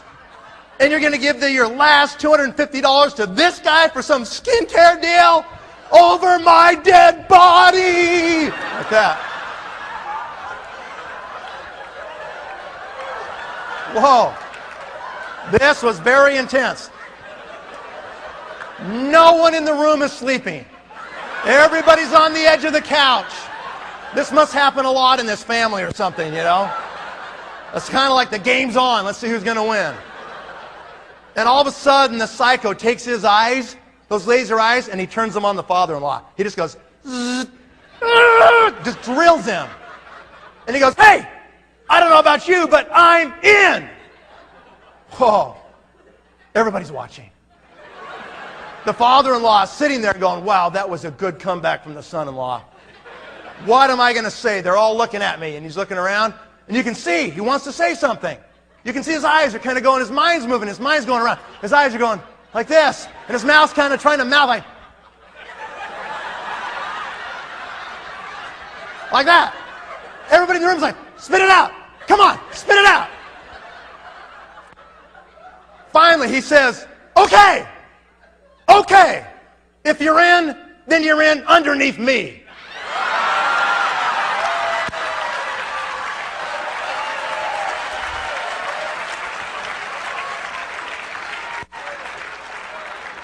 And so it ended up just like this. And I later found out that that person really wasn't a psycho after all. He was one of the greatest guys who's now retired, and you probably have never heard his name, but it's Scott Malone. Okay? This guy called me every day. Now, normally, I'm making judgments about who I work with, right? I've got to decide who I'm going to spend my time with because my time's limited. I look for contacts, resources, and credibility with those contacts. If they've got those three things and they get it, I'm game. I'm going to work with them. This guy had all of them except for the middle one. He didn't have any resources. But he was willing to do whatever it took. He called me every day. I remember one Saturday, we did three-way calls all day, like 14 hours. The next day, I put the phone to my ear. It was like, ouch! My ear was so sore. We only took breaks to go to the bathroom. That was it. 14 hours. He was willing to do whatever. He had nothing. He was living in a rented home. He ended up, the first month, we got his letter of intent in. He did his volume, pretty good volume too, like almost 10,000 within a few days. He really went after it. He was awesome, okay? And so his check shows up, and it's about $365. And his wife literally cried. And she said, Scott, don't do this to our family. Please get a job. Okay? He wouldn't hear of it. I don't know what happened. It's like the guy had a spiritual experience. He just knew this was his deal. He had to do it. He sells his family piano the next week. Couldn't even pay his phone bills. Okay? And so he keeps going. He's got 2 cars. He sells one of them. They're just junk trap cars, you know. He'd park the car 3 blocks away from his appointment so nobody'd see his car, and he'd walk to the appointment. Okay? Second month. Check comes along in the second month. His check is for about $800. Okay? His wife cries. She says, Scott, don't do this to our family. Get a job, please. How long can we go like this? Okay? He sells his children's beds. They're sleeping on the floor. He sells virtually everything he owns in this world to make it, to get there. Okay? He broke as an executive in 2 months. We had good stuff going, really good stuff going. In the 3rd month, his check came to his house for $6,600.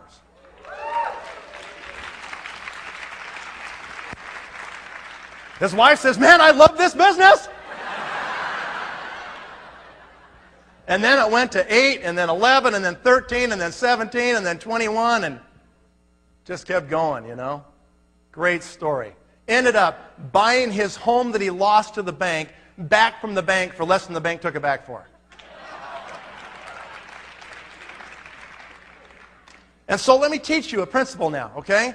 We went on to sponsor other people here, but Scott Malone was the locker, you guys. Let's just bring that up there so you can see that, okay? What's a locker?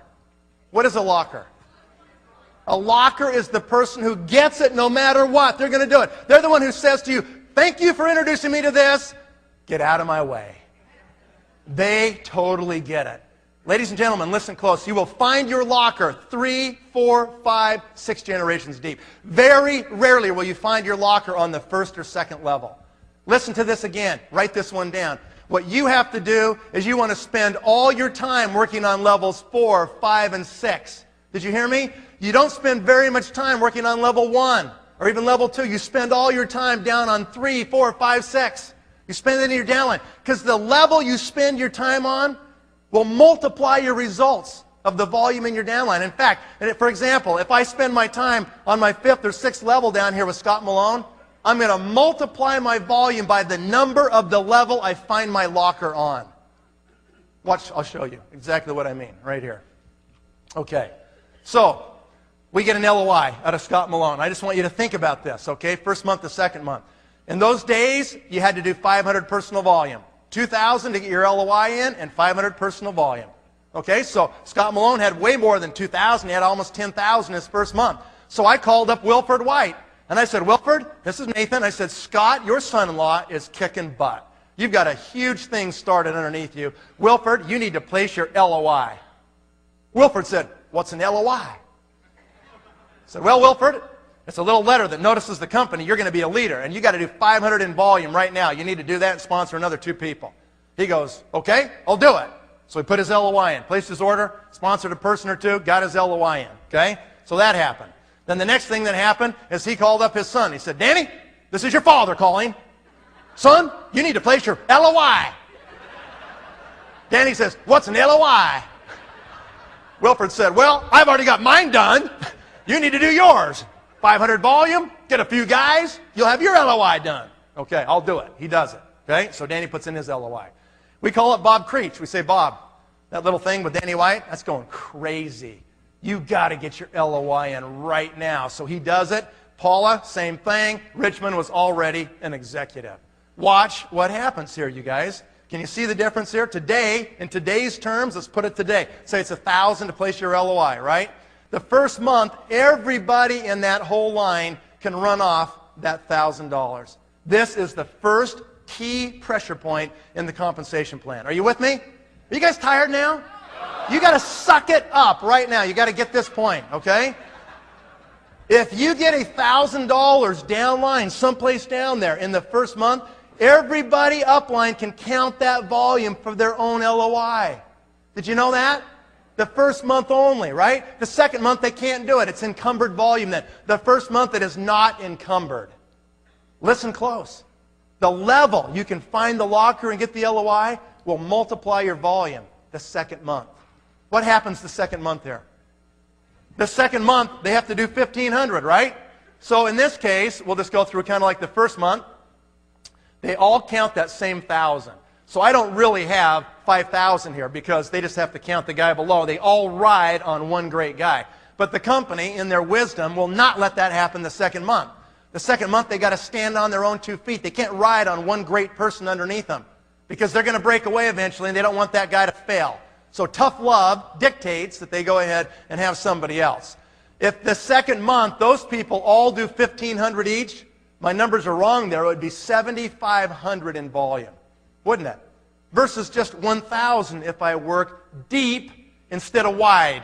You understand what I'm saying here? If I work down, if I drive that line down and work deep, I can get 5 times more volume than I can by just sponsoring another person on my front line. I can go wide all day long. I can go sponsor another front line, get an LOI, get an LOI, get an LOI. That's just one guy, just one level. If I drive at 5 levels and get an LOI, the second month I get 6 times, 7 times the volume of just doing a frontline guy. You guys see groups out there that have 20, 30, 40,000 in GV and you wonder how they do it? That's how they do it. And most of them doing it without knowing that it happened. They don't even know that they did that. But that mechanism in the plan kicked in for them and made it happen. Like Byron up there in Blair in Canada. That very thing happened to them in last November, and they did huge group volumes, okay?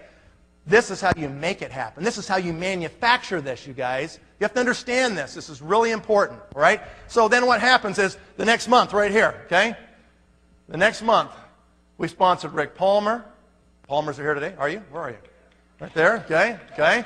Who sponsored Mark Mabry. And I remember the day we went to Mark Mabry's Prudential Real Estate office.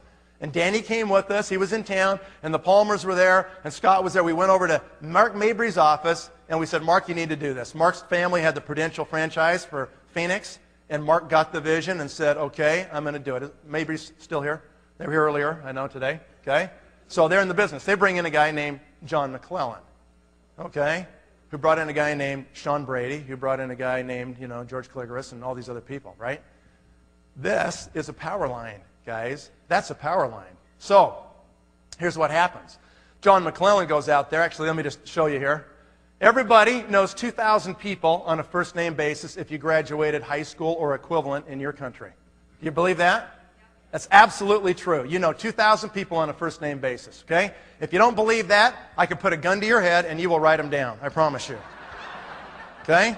So in this case right here, for me to get down to Palmer's, to find down through Scott Malone and Rick Palmer, I sifted through a potential universe of 14,000 people. You know what Brent Bryson said this morning? He said it's about sifting. It's not about selling, is it? It's about sifting and sorting. So what do, you guys? How do I do that? I go ahead and get Richmond Flowers, and I say, I want to see your top 20 contacts, Richmond. So give me your top 20, just like that, right there on the screen.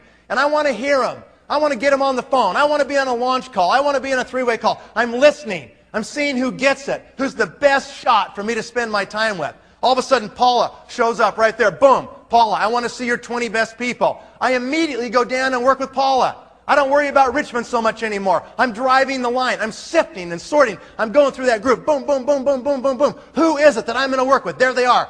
Bam, there's the next one. And then I go down to Creech. I say to Creech, show me your best 20 people. I went down. I got in a room. I looked them all in the eyes. Nobody in the room was the people, but the guy the next day was, right?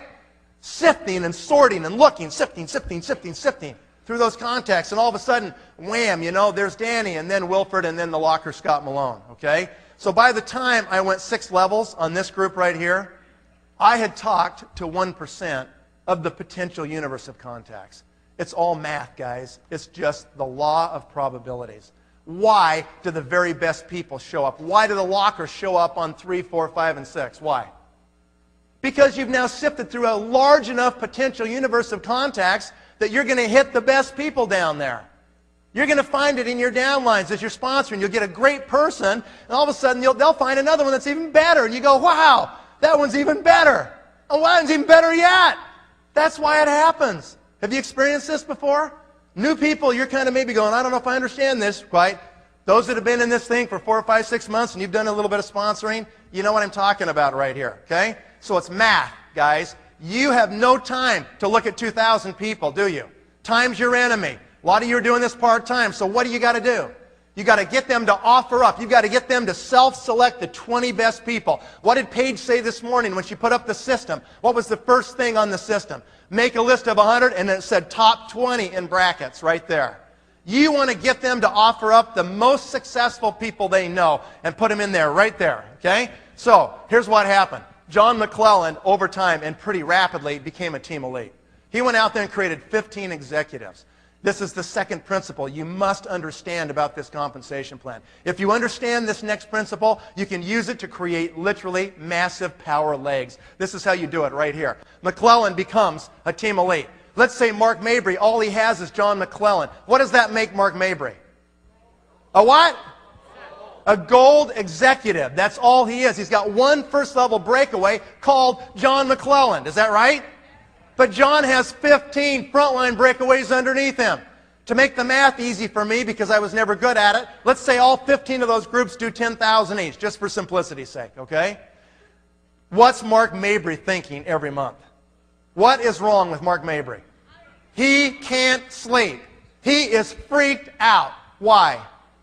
Because he's a gold executive, and a gold can only reach one level. Let's say McClellan's personal group's doing 10,000. How much does Mark Mabry make? $500. He gets 5% of 10,000, which is $500. What happens if Mark Mabry goes out and just gets one more executive? Just one more executive. Now what's his title? Lapis. How deep does he get paid now? 2 levels, 2 generations of breakaway executive groups. Voila! Mark Mabry can now tap in to John McClellan's first level, Mark's second level. If they're all doing 10,000 each, that's 150,000 in volume, 5% of 150 would be 7,500 more. In that case, Mark Mabry would increase his pay 16 times by getting one more guy. But that's not just the 12 or 15 on John's front line, is it? It's John's second line that has at least 24, and his third line that has 48, and his fourth line that has 96, and his fifth line that has 192 executives. When you build a dynasty down deep, and it's just interesting that birds of a feather flock together. Have you ever heard that? It's true. All of a sudden, once we broke through Malone, Palmer's were super successful people. Mabry's very successful people. McClellan had just sold his medical supply company for over $6 million cash. He was retired. He got it. He wanted to do it. Birds of a feather flock together. Powerful people. All of a sudden, what happened is that we build this dynasty, we push it down, and it comes flying back up. Because of what? Because of that key feature of the plan, which says you have to have width to capture the depth in our compensation structure. It creates the fear of loss. Remember, the fear of loss is a much greater motivator than the prospect of gain. Write that one down. The fear of loss is a much greater motivator than the prospect of gain. What time is it? Oh my gosh. I don't know if it is. It's not okay. We got to finish this. Like, where's Lon? Where did he go? Is he back here? Okay, I'm just a few more minutes, but you got to have Lon go through this, okay? This is really critical you understand this, you guys. All right. So what happened is Mark Mabry had to become a team elite. He had to. He couldn't just sit there and let the money go back to the company every month. He didn't want his favorite charity to be New Skin, right? So he eventually became a Blue Diamond and then a team elite. He had to, because he wanted to tap into that dynasty that was down there and go as deep as he could into the dynasty, right? And then what happened is Rick Palmer became a team elite. Scott Malone became a team elite. Wilfred White quit. Sweet justice in this world anyway, isn't there? Danny White and Buzz Kroner became team elites. Bob Creech quit, okay? Paula Ehrlich became, and Mort became team elites right there, and Richmond Flower became a team elite. Guys, that's how you build a power line, right there. That line right there has paid me over $40,000 a month for 15 years. Is that worth a lot of money? Okay? Absolutely happened, okay? So, I want Lon to step up quick, and Lon just quickly, where is he? Come here. You're not running, you're walking. Let's go. We're out of time here, man. I want Lon to quickly cover this and just give them your example so they can see about driving lines. Lon Wardrop, one of the greatest in the game. Is this thing working here? All right. The time is short. Here's what I want to say. And I want everybody listening because I'm not going to say a lot, but listen. Peter, you too, buddy.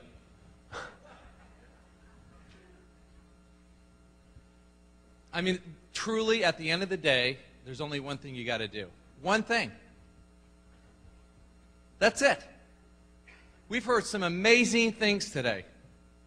Amazing. Absolutely life-changing. A lot of you today come to us financially bankrupt, physically bankrupt, mentally bankrupt, spiritually bankrupt, socially bankrupt. And we have the components to fix every single one of those areas of your life if you just let us. And the word's let. So the question is, the only thing you got to do, first off, is decide you're going to do it. So you've got to do one thing and one thing only in this business, and that's recruit yourself. That's it. I understood the principles of this, okay? This thing up here is called the puzzle. I'm not even going to go through it. The thing I want you to understand is when I came in, I didn't know the compensation plan.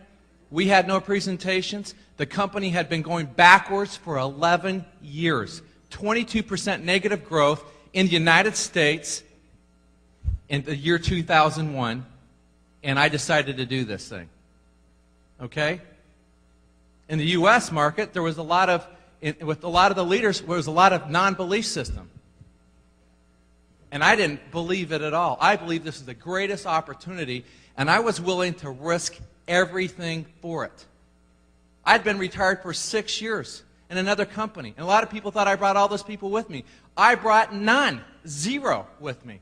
I started cold turkey from scratch. I went back to my roots in Cheyenne, Wyoming, and talked to people that I've known since 1966 and recruited them. I recruited 15 people on my front line because I asked Nathan what's the top position in the company. And honestly, the truth is, I knew 2 positions in the company for almost 2 years. Executive and team elite, and I knew nothing about any of the other positions. That's the truth. I did not understand the compensation plan. I didn't understand much about the products. I just knew the scanner was going to change the world. And I was willing to risk my homes. I had multiple homes, risk everything because I had another cash flow coming in, realizing I could lose it all. And I want you to know there has been not one day I doubted. I have never feared once doing this business at all because I realized that we were going to change lives forever. Do you really understand that? And when you can get that in your eyes and in your heart, you got a lot of great stuff today here. Are you taking it down to here? Period. That's the end of the story. So you got to ask yourself, are you sick and tired of being bankrupt in those categories we just talked about? Are you tired of it? Because if you're not tired of it, you won't change. There is a higher source. Rely on it. Period. Okay? Drop to your knees, rely on a higher source. Fear and faith. Who is your master? Period. Okay? The only thing I disagreed with Harv Eker today, I don't have fear. 0. None. Absolutely none. Okay? Because I absolutely believe in what I'm doing and believe in what we're doing as a group and realize that the secrets of a millionaire mind, we have the capacity in this room. Honestly, I believe there's people in this room that will be making $1 million bones a month. You will be the bank. A month and more. We haven't seen what this thing's really even all about. When we're talking $5 and $10 billion company here, I think that's a joke. When we have something to affect the world forever, we have the only thing that we have no competition. You know, even when Scott put up, here's our competition, I told him to put in a person that's in a coffin, a skeleton in the coffin, because there is none. So at the end of the day, all this stuff is great. It's all here for you. All these presentations are on the website. You have everything here for you. So the only thing you got to do is recruit yourself. And are you going to do it? Okay? And the last thing I want to say is this. All right? Go and do this and have fun. Love people. Don't take your life so serious. Enjoy your life. Have fun through this whole process. Okay? Start doing some great self-talk. You know, go to this great seminar that Harv Eker's invited you all to go to. Go listen to the tapes. You know, quit watching the TV. Quit doing all the things that screw up your life. If you want to lose weight, go get it done. If you want to have a better, mental capacity, go get it done. If your spirituality is screwed up, fix it, okay? It's there for you. The taking's there. The opportunity is once in a lifetime. It's not, why is it that everyone else gets all the opportunities? How come Nathan is so dang lucky? How come everybody else gets all the breaks? Tonight, today is your break. This is it. Take advantage of it. Whether this message catch you at 18 or 81, it doesn't matter. In 5 years, we'll all be 5 years older. Nate, you're on. Okay. All right, guys. I need 5 minutes, okay? I'm going to show you 5 minutes here. We're going to be done with this thing. I'll get through this fast. This is one slide that we're not doing. Okay? Next slide. Okay? Here we go. All right. See if we can get to the next one. Okay. This is what I did my first run. We just went through this one, you guys. I want to show you my power lines. I want to prove to you can manufacture them. Okay?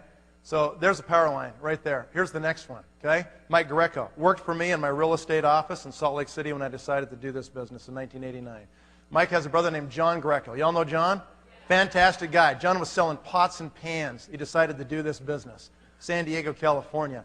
The day before, we went ahead and recruited, the day before the 1989 convention, we called Anthony Antonelli in Washington, D.C., running a management consulting company back there of his own little boutique firm, consulting companies on mergers and acquisitions.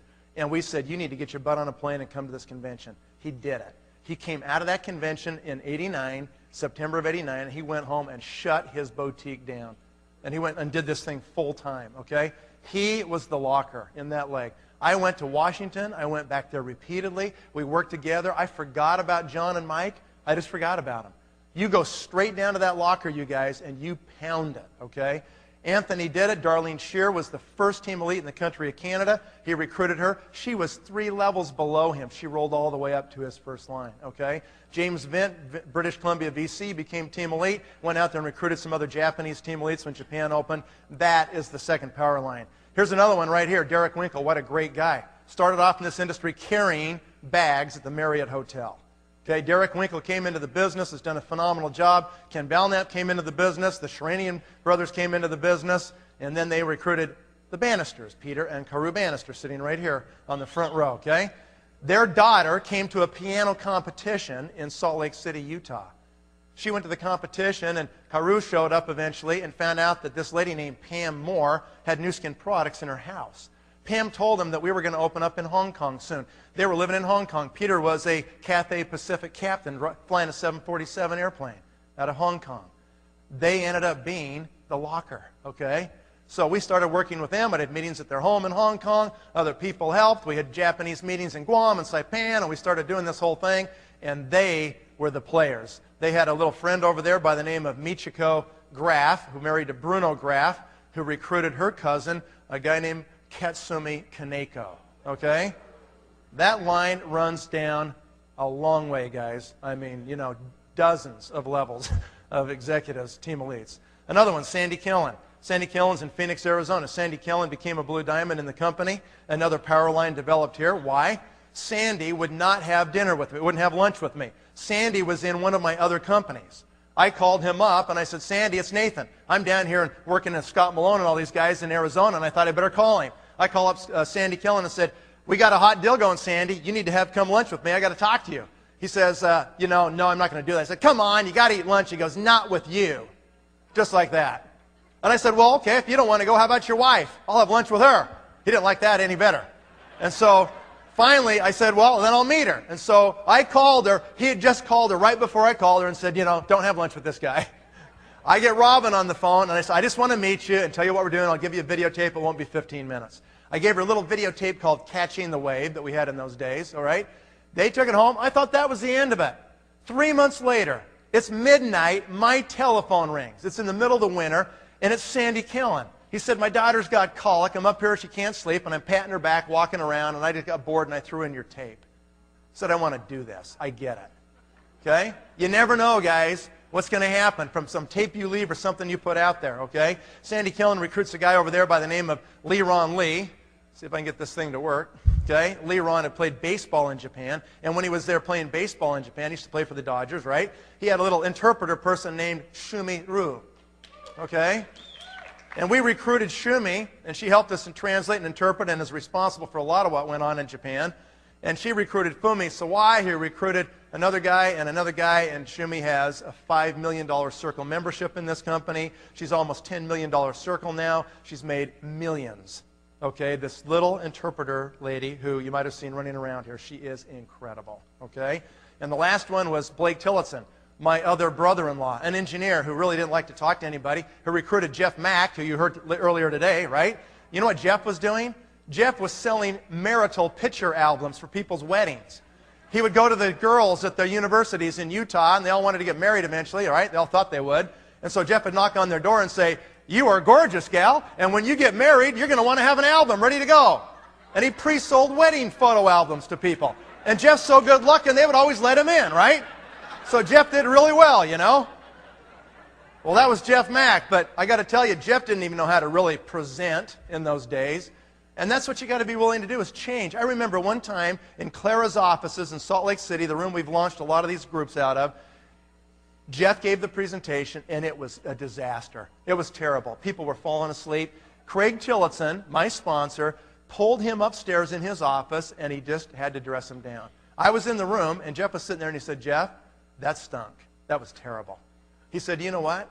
You're just like, nee, it's monotone. No, it's really exciting. Yeah, we got a great company. He goes, your voice doesn't even change. Doesn't even do this, man. He goes, you're terrible. He goes, you know what? You need to change your personality. I mean, he was brutal on Jeff Mack, right? And sometimes leaders have to do the hard job because you care about them more than just a little bit. You want them to change, you guys. And sometimes you need to point it out to them right to their face and say, we got to have the hard conversation. This is a problem. You've got to change this. You need to grow in this area. And Craig did it directly. And man, has Jeff Mack changed? Holy smokes. Unbelievable. He recruits Brent Bryson, who was 6 levels below him. 5 executives quit in between Brent Bryson and Jeff Mack. Okay? And look at Brent Bryson today. He makes over $100,000 a month, right? He recruited John Emerand over in Thailand, and there's other Southeast Asian team elites there. That was my first 6 or 7 years, guys. That was my first run in the company.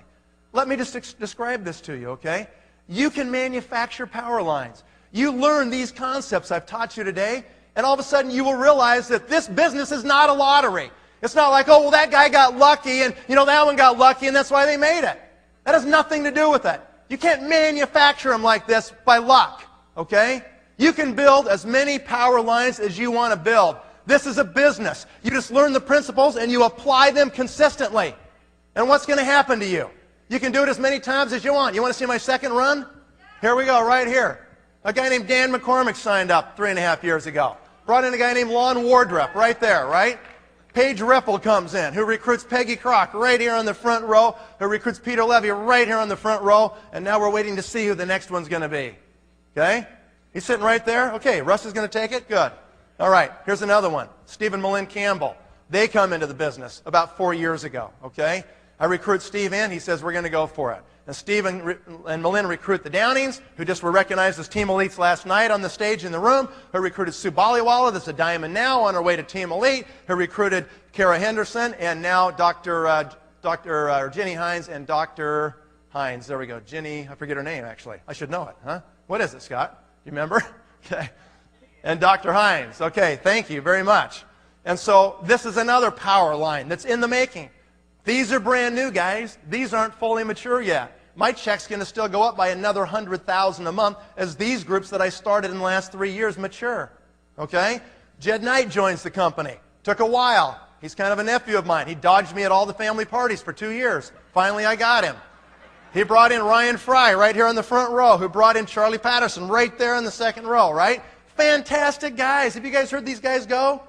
They're incredible, aren't they?